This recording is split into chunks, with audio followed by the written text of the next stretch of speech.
Hi, so how did you find lesson five, the cycle or the stages of change? I find that a really valuable model to relate to. So, hopefully, you've done the two exercises, and so now you've started to build a picture around your own relationship with change, and you can start to relate to those different stages of change. And hopefully, that you can see that having that extra information is hugely valuable. And also, the second exercise was to start thinking about your own change and starting to kind of put everything on the table and start looking at your own vision, the things that you want to change, but also taking into account the resources that you're going to need, supporters along the way, and also any resistance that you might get. So, what we're starting to do is really put some meat on the bones. So, as when you're ready to actually start moving into the action phase, you're going to have a whole lot more information in your armory and in your toolkit, which is hugely important. So, lesson six. Okay, so it's about taking action. Okay, but you know what? In fairness, you have already been taking action, but this is the bit where we're actually going to start the doing and actually giving you some techniques to start stepping away from some of your emotional triggers. So, the preparing for action phase, which is kind of what you've been in over the last couple of weeks, is so important, because all too often we click straight into the action phase and we don't really stop and think about the hows and the whys. And when we can start to delve a little bit deeper, we can then go into our next attempt with much more information. That's why lapses are so valuable, because they give us loads of new information that we can actually take with us. But quite often we don't. We just get caught in these repeated cycles and wonder why they don't work for us. So today's lesson, or lesson six, is again broken down into two exercises. Okay, what we're going to be doing over the next couple of exercises is we're going to start looking at ways in which you can prevent your emotional triggers. So I very much like to work on the basis of prevention and cure. Okay, so if you are an emotional eater that's triggered by stress, okay, the more we can do to reduce the stress in your life, that's going to be a huge benefit. But equally, we're all going to get triggered, and it's how you can then respond to those emotional triggers more in a here and now kind of relationship, rather than this pull that we get of the inner child, these childlike emotional responses we have when we get triggered. So, over the last couple of weeks, you have been starting to monitor your own emotional triggers. So, different things that happen, people, places, situations that trigger an emotional response in you. So, basically, where you're going along, everything seems okay, then all of a sudden you have a shift in how you're feeling. So, that's an indication that an emotional trigger has happened. And you can often pick up on some of the physiological signs. You might get hot and sweaty, you might start shaking, or there's often a physiological shift before you actually recognize that there's an emotional shift, or that you start thinking in a different way. So the first thing is about really starting to hone in on that stuff. Now, the first exercise for lesson six is starting to look at ways in which we can prevent these emotional triggers. And quite often, things are going on before the emotional trigger actually takes place. So this part of the exercise is about you starting to be more in tune with how you're feeling on almost like a moment by moment basis, because quite often how you're feeling before the emotional trigger holds a huge amount of information. If you get up and you've not had a particularly good night's sleep, the chances are you're already waking up in a more sensitive, more vulnerable emotional state, which opens us up to being more sensitive to people's reactions to us, or being more sensitive to things that are going on around us. So these things that kind of come before the emotional trigger can be really valuable. So that's kind of part of the first exercise that I want you to start being really curious of. So it's like adding a little bit extra in when you notice the emotional triggers that you're going through. try to track it back, try to look back beyond the emotional trigger and start asking yourself the question, what was going on before that? What mood was I in before that? And try to make those connections as to what was going on, the prerequisite to the actual emotional trigger. And that leads me on to the second part of this exercise, where, when you start to explore your own mood on a day-to-day basis, a lot of that is to do with whether our needs are being met or not. And that is whether we're meeting our own needs or the people around us are meeting our needs. And this is a tough one, so I am going to ask you to kind of just go with this and be as honest as you can be, because this is kind of the real deeper level stuff, where when we actually start to look at our emotional triggers and what leads us to overeating, quite often it's because there's a need that's not being met for us, whether that's someone in our life isn't accepting who we are, maybe someone we don't feel as loved as we could be. There's all these different things. You've got to remember that we are all children at heart, and so we all still need love, acceptance, consideration, all of these things that make us feel valued and are worthwhile in our lives. And if we're not getting that on a day-to-day basis, whether that's from partners, kids, bosses, friends, okay, some of this is really deep level stuff, but it could just be that you're the one in your relationship that makes all the effort. You're the one that always phones the friend, and they never make that effort back at you. And these sorts of things start to have an impact. So yes, there might be some deeper level stuff going on in your close relationships with parents or with your partners, but this is also like the start to look at all relationships in your life, and also the relationship you have with yourself, because this is about how you're meeting your own needs as well.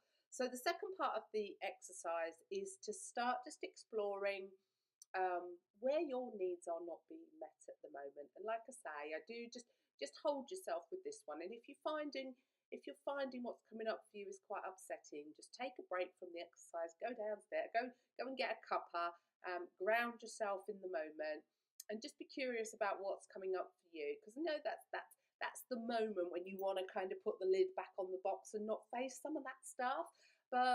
And I get that feels the safe thing to do, but actually that's, learning to be able to hold that part of you, hold the inner child that feels upset or feels fearful or feels unheard, whatever it is. It's about learning to hold that yourself in that moment and be able to work through some of that stuff. Because quite often, what's coming up for you isn't 100% accurate.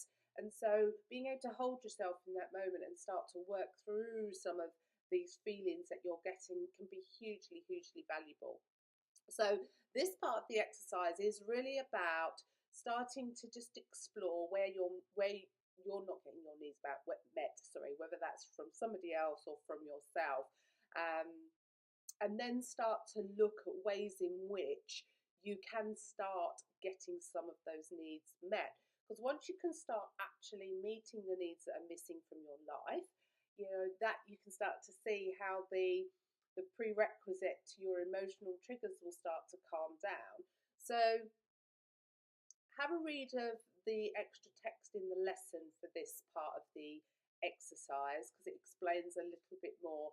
And I just want to say, because I think this is one of the exercises that's likely to stimulate and trigger some deeper levels of emotion for you. So please come over into the Facebook group, private message me if you want to talk through anything here.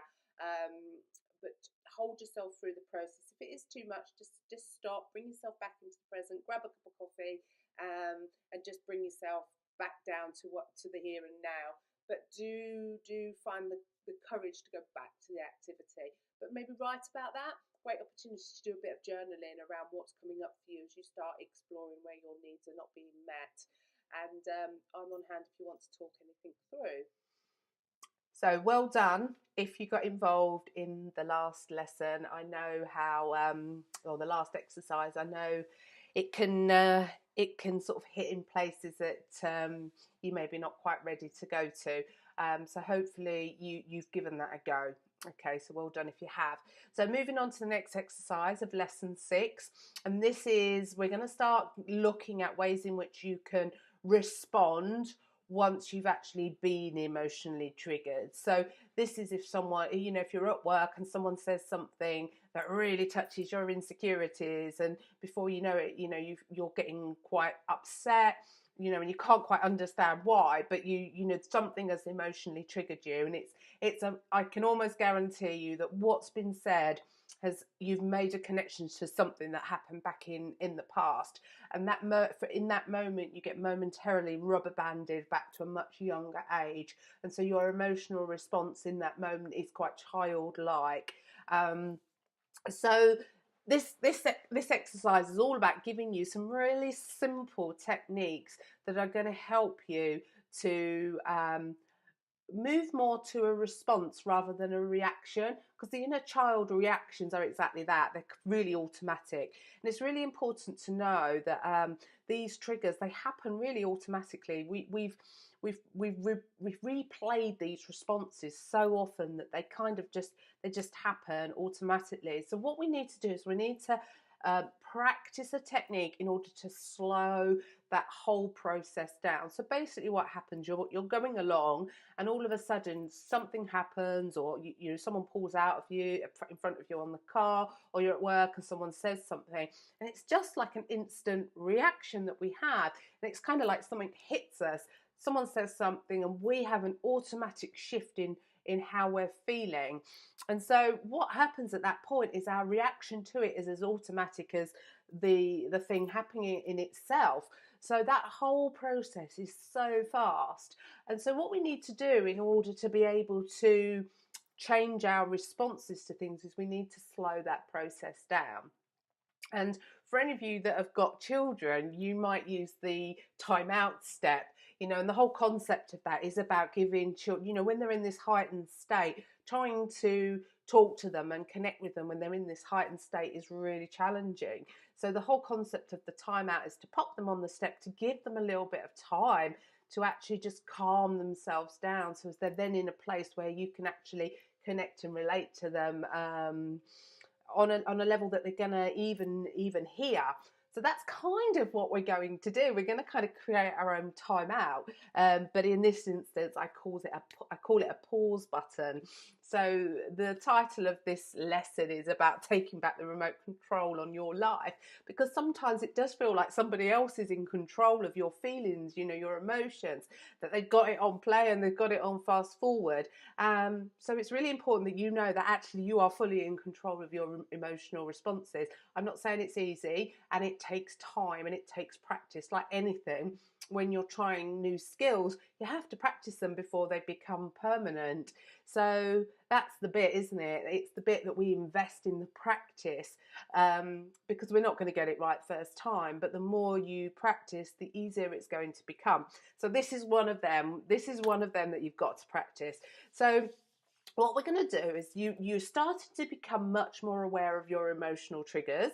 Okay, we've also talked about you kind of taking a step back on that and looking what's going on in your life, and what mood are you in before these triggers happen, and started to be more honest with what's missing from your life, where your needs are not being met. So we're kind of looking at the front end of this process. But the truth is, we're going to get triggered. We all get triggered, and we all have these like emotional reactions to things. So this is a great technique for you to practice to help you start slowing that process down.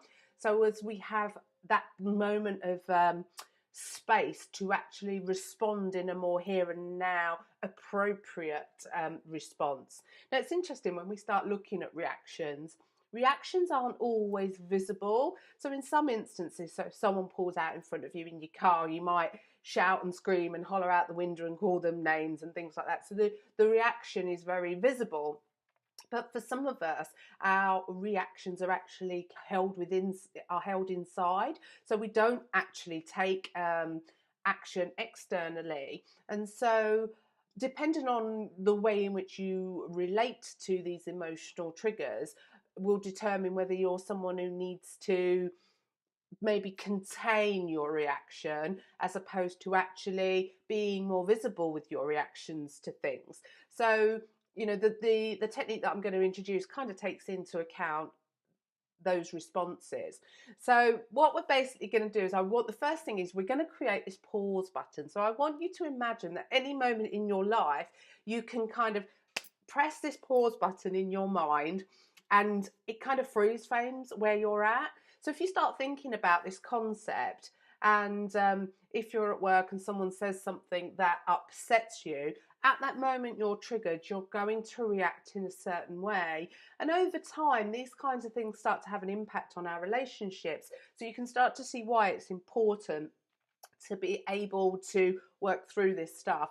So the pause button basically is going to allow you to imagine that moment just before you're going to react, either snap at the person or maybe come away and then start overthinking and maybe getting quite upset, going to the loo and having a cry, or whatever your reactions are. What we're going to do before we actually react, we're going to press the pause button. So the first thing I want you to do is create this imaginary pause button. It can be as big, as bold and lovely as you want it to be. And I want you to kind of just visualize touching it and imagine it freeze framing what's going on in your life. Okay, so you can see that this is a technique that you need to practice over and over to get to grips with it. So once you've pressed the pause button, the next step is to actually take a deep breath. You know, we all know the count to 10 scenario where it's all about, calming yourself down. The whole thing about taking a deep breath, and getting oxygen into your brain just kind of gives you a bit more time to compose a different response. And, the reason why we want to compose different responses is, there'll be lots of times maybe where you've reacted and then afterwards you feel guilty about or embarrassed about your reaction, or maybe for those of you that tend to keep it all inside, you then have regret that you haven't actually said something. So the whole kind of concept, press the pause button, take a deep breath, that kind of brings you into the present. And what that does, it interrupts that cycle of trigger and reaction. So what we're starting to do is we're learning to slow that process down. So we recognize the trigger, we press the pause button, we take a deep breath. There, the stages 1 to 3 need to be practiced. Okay, so I invite you, that's the first part of this exercise, to start practicing your pause button. Pause and deep breath. It's actually okay to not react. If someone's done or said something that's upset you in some way, it's almost like we feel compelled to have to say something, but actually we don't. I'm a big believer that silence is actually a very, very powerful response, and silence is a response. So what we're trying to do here is actually regain the control, because remember, this is what this is about. It's about taking that remote control back. So the first 3 phases I want you to practice over and over is when you're feeling yourself being triggered emotionally, press the pause, take a deep breath, and that kind of interrupts that reaction of what normally happens. Now, this isn't going to work for you every time. Remember, you've got to practice this. You've done the emotional trigger and the reaction are so ingrained that it's going to take time for that to become a familiar process. But the more you practice it, the more that will then become the norm, and that will then start overriding the automatic reactions that you currently have. Step 4 is all about just noticing what thoughts are going through your mind and what feelings you're experiencing, and kind of just know that you don't have to react to them. None of this jumping to conclusions. It's just allowing them to be present without having to respond to them. And then the final step is to press play, okay, and to respond in a more mindful, adult, here and now response. Now, that all sounds, those steps 1 to 5 sound like that takes forever, okay, but really it is only a few seconds. And part of this process is about getting comfortable with not having to react automatically. So the more you practice steps 1 to 5, the faster that process will become for you. And you know what, you are going to mess it up initially. You might get the steps 1 to 3, and then you kind of just get overwhelmed with emotion and you revert back to your usual reactions. But that's lovely. You know, that's like the lapsing phase of the cycle of change, and it's a great opportunity to then explore and look at, you know, what went wrong there, what could you do differently, you know, being really curious about this whole process. So this is the second exercise for you, and it's a great one because have a bit of fun while you're doing it. But yeah, work through those 5 stages, you know, the pressing pause. So, you know, imagine this pause button and practice pressing pause, taking a deep breath, sitting with what's coming up for you for thoughts and feelings, not jumping to conclusions. And then when you feel calmer, press the play button and then respond accordingly. And I'm telling you, the more you practice this, I'm really curious about how this plays out for you in your life, and what you experience from it. So do pop into the Facebook group and share your experiences on this one. So week 4 coming up, and I'm looking forward to the exercises in week 4 where we're going to start looking at self-care and how important self-care is for this overall journey.